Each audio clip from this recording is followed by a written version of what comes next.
Pessoal, tudo bem?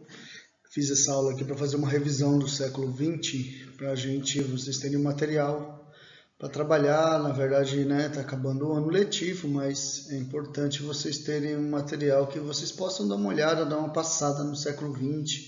Um século muito importante. Os alunos do nono ano, do terceiro ano, geralmente na lista de conteúdos, né, no estilo que a gente organiza a escola, a gente trabalha dessa forma temporal, colocando para o terceiro ano e para o nono ano, século XX, certo?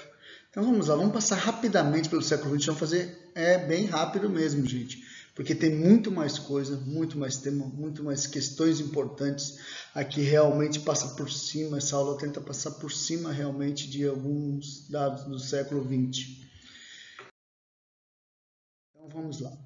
Primeiro, imperialismo. O que foi o imperialismo? Os países econômicos, os países ricos, os países capitalistas começam a disputar o mundo economicamente para ver quem vai ser o principal país capitalista. Naquela época, temos em destaque Inglaterra, Alemanha, temos em destaque também, né, a França, o Japão, aí os Estados Unidos, né? Esses países queriam decidir, a Itália, quem seria o grande, a Bélgica, grande país imperialista, mais rico, mais poderoso economicamente. Eles disputam isso aí, e uma das coisas que eles fazem nessa disputa imperialista, né, que foi quando, né, acumularam muita riqueza e tal, e tinham que propagar a venda dos seus produtos industrializados pelo mundo.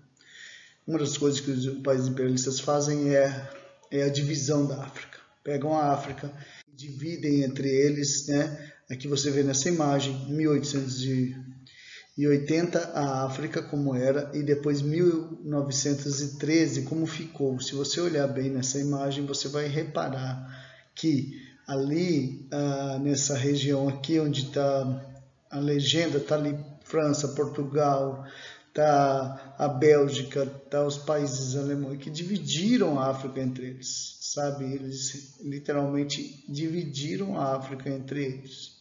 Então o imperialismo fez isso, só que isso criou uma disputa, essa disputa não se resolveu. Então, antes da guerra, nós temos uma disputa imperialista dos países, o que vai anteceder a Primeira Guerra Mundial. Então, vamos lá. Antes da Primeira Guerra, nós temos, né, Conferência de Berlim, temos a disputa imperialistas nos Balcãs, temos disputas internas na África e na Ásia, para ver de quem vai ser o país que manda na África e na Ásia, aquela disputa, aquela divisão não resolvida.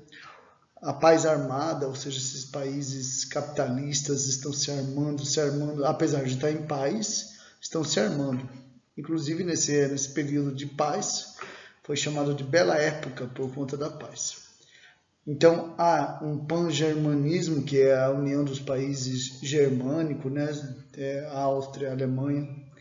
O pan-eslavismo, que é a junção dos países eslavos, né? E o revanchismo da França, que havia perdido a guerra franco-prussiana, e criam dois sistemas de alianças. Um sistema de alianças secretas, que era mais ou menos assim, mexeu com ele e mexeu comigo, entendeu? Então, mas secretamente, essas alianças vão se formar e vão formar dois blocos de países que vão se enfrentar. Então, esses dois blocos de alianças são a Tríplice Entente, que é a Inglaterra, a Rússia e a França, e a Tríplice Aliança, a Alemanha, a Áustria, a Hungria e a Itália. Eram alianças secretas. Então, quando acontece do Sérvio matar o príncipe do Império esse assassinato do Francisco Ferdinando, né, do príncipe do Império Austro-Húngaro, esse assassinato do príncipe Francisco Ferdinando por um sérvio vai causar um início de declarações de guerra e em guerra, que põe para funcionar essas alianças aí, fazendo assim o início da chamada Primeira Guerra Mundial, que era uma disputa imperialista entre os países que queriam mandar economicamente. Bom, essa guerra ficou conhecida como Guerra de Trincheira. Você tem a imagem aí das trincheiras, eram buracos na terra onde os soldados ficavam um atirando nos outros dentro de valas. Aqui uma imagem das valas, né, da guerra de trincheiras. Essa guerra trouxe várias armas novas, né, inclusive armas químicas e que foram utilizadas, que não tinham sido utilizadas ainda nas guerras. Bom, quando acaba a Primeira Guerra Mundial, acontece o Tratado de Versalhes. Esse tratado pôs a culpa total da guerra na Alemanha. E a Alemanha, além de ter sido proibida de ter exército, diminuído o exército, ter que pagar toda a reconstrução dos outros países, né? Foi muito humilhada. Isso vai criar um ódio no povo alemão e vai contribuir para o surgimento do Hitler, né? O Hitler surge desse ódio que os alemães tinham do Tratado de Versalhes, que tinham declarado a guerra, declarado o fim da guerra, né? O saldo da Primeira Guerra Mundial: criação da Liga das Nações, que não deu certo, 9 milhões de mortos, 20 milhões de pessoas ficaram inválidas, 30% da riqueza da França foi perdida, 22% da riqueza da Inglaterra foi perdida, né? Os Estados Unidos, apesar de também ter ido para a guerra, foi quem saiu por cima, porque foi quem emprestou dinheiro para reconstruir a Europa e financiou o atos. Mas durante a Primeira Guerra Mundial, um fato muito importante aconteceu: a Revolução Russa. Então, lá em 1917, os russos, famintos, numa guerra terrível, o povo morrendo, sem emprego, resolvem derrubar. A classe trabalhadora se organiza e derruba o governo da Rússia, sob a liderança dos bolcheviques, que eram um partido criado no seio da classe trabalhadora. Pela primeira vez, a classe trabalhadora, por sua própria vontade, toma o poder, faz uma revolução que ela mesma liderou. Então, um movimento da classe trabalhadora que foi muito importante para a Rússia, que transformou a Rússia posteriormente numa economia planificada, né, e ajudou o povo a melhorar de vida. Então acontece a Revolução Russa, né, durante a Primeira Guerra Mundial, e aí tem vários fatos da Revolução Russa que eu não vou aprofundar aqui, mas que era a construção, né, do poder do Soviet, dos conselhos, onde os trabalhadores mesmo tomam para si as rédeas do governo.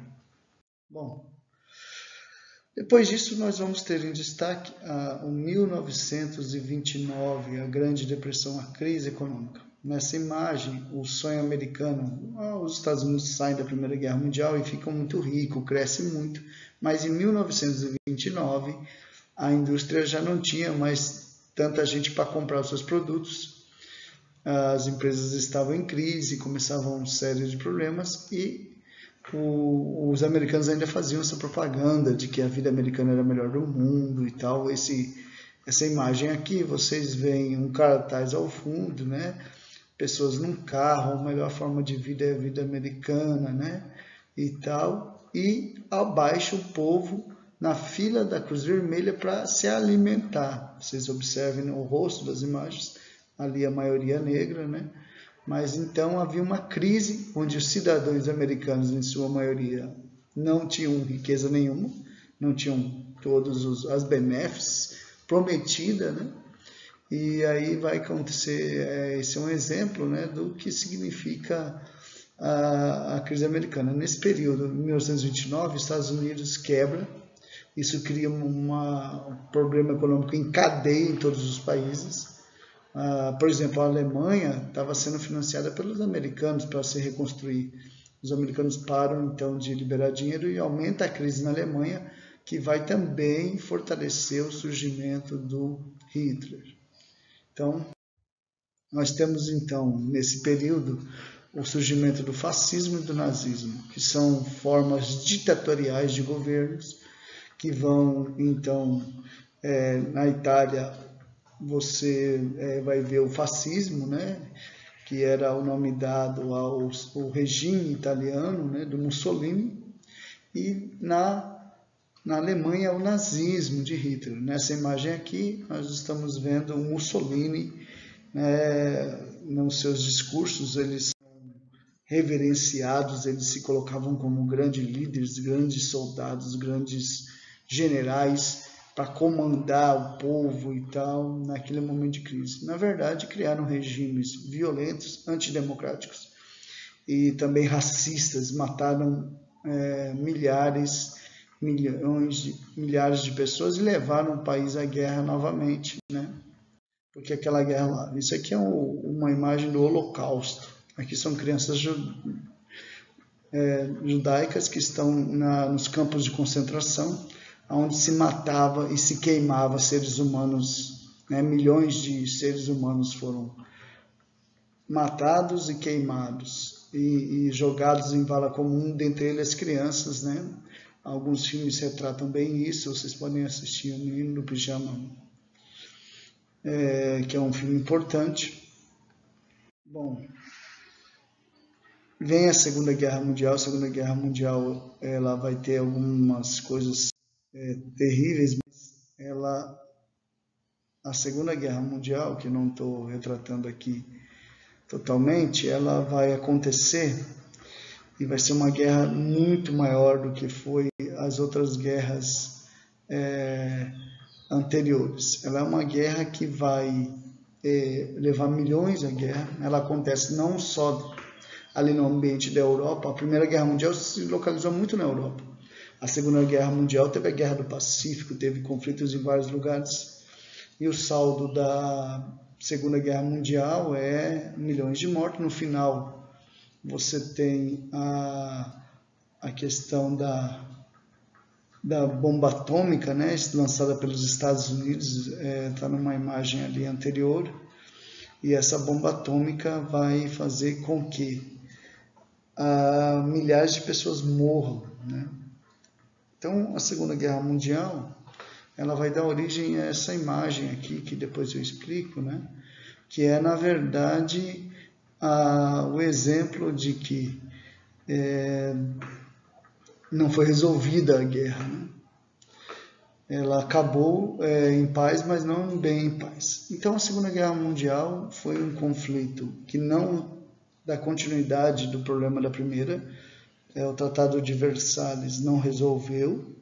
A questão da Alemanha se sentiu humilhada, criou ditadores como Hitler, isso ajudou que lideranças como Hitler, Mussolini conseguissem apoio popular nos seus países, né?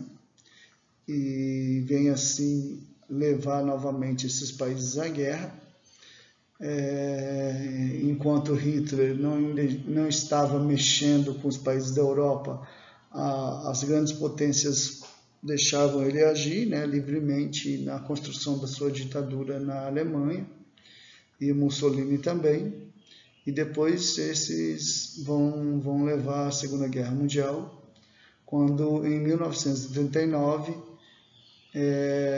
o exército alemão ataca a Polônia.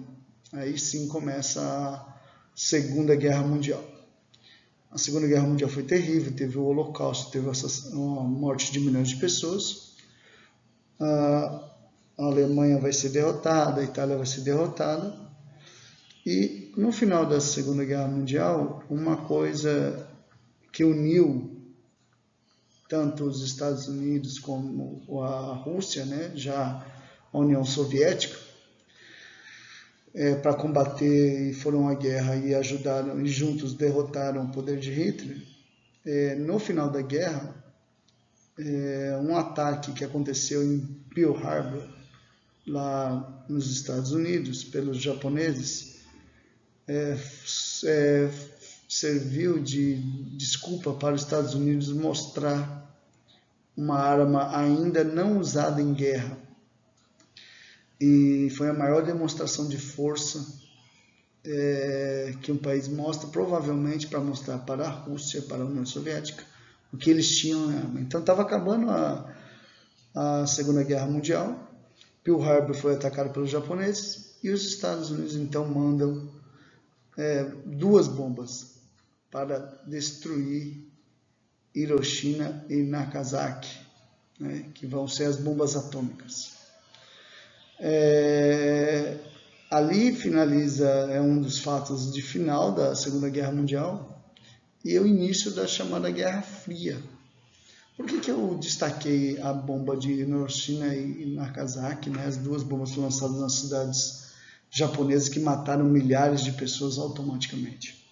Porque, na verdade, foi uma demonstração de força. Nunca ninguém matou tanta gente civil, crianças, idosos, mulheres, homens civis, de uma vez só. Eles jogaram bomba na cidade para matar as pessoas, não o exército, pessoas de duas cidades japonesas, para mostrar força e para mostrar como os americanos iam matar se alguém entrasse em guerra com eles. Eles iam matar desse jeito, aos milhares. Vão matar sem dó, matar com bomba, o povo pegar fogo automaticamente, morrer crianças, velhos e idosos. Então, um debate histórico que ali começa a Guerra Fria, ou seja, que é aquela guerra entre um ameaçar outras duas potências que vão sair da Segunda Guerra Mundial, a União Soviética e os Estados Unidos, um ameaçar o outro com suas armas, com o seu poder de guerra. Então, a Guerra Fria foi um período de disputa das potências econômicas Estados Unidos e União Soviética, mas não foi tão fria assim. Veja aqui nessa imagem os conflitos da Guerra da Coreia, Guerra do Vietnã. Então, eles não se enfrentavam diretamente, Estados Unidos e União Soviética, mas eles estavam por trás de conflitos geopolíticos, de conflitos em diversos países, ajudando a fazer. Tanto é que cria-se duas Coreias, aliás, o Vietnã consegue a vitória em cima do exército americano, no Vietnã, os vietnamitas vencem os americanos. E a guerra afegã-soviética também, patrocinada pelos americanos, o exército afegão contra os soviéticos. Então era a Guerra Fria entre Estados Unidos e União Soviética, mas não tão fria assim, porque havia conflitos. Bom, depois da Guerra Fria vem o fim desse período de Guerra Fria, vem a queda do Muro de Berlim. O Muro de Berlim era o muro que atravessava a cidade de Berlim, a Alemanha, e tinha então a parte ocidental e oriental, a parte ligada ao capitalismo da cidade de Berlim, a cidade alemã, e a parte ligada à parte socialista, ligada à União Soviética. Essa divisão acordada, esse muro feito, na verdade, dividindo uma cidade, no meio as pessoas, duas Alemanhas, como houve também duas Coreias, e isso retrata a divisão do mundo entre capitalismo e socialismo, entre socialismo real, e o capitalismo, socialismo que foi feito, o socialismo do regime do Stalin, Stalin não foi tratado nessa aula, mas era quem governou a União Soviética por muito tempo, e criou um regime próprio dele, diferente das ideias socialistas, é um regime ao qual a autoridade dele era a autoridade também ditatorial, Então vamos lá. Aqui tem então a queda do Muro de Berlim, quando está acabando a Guerra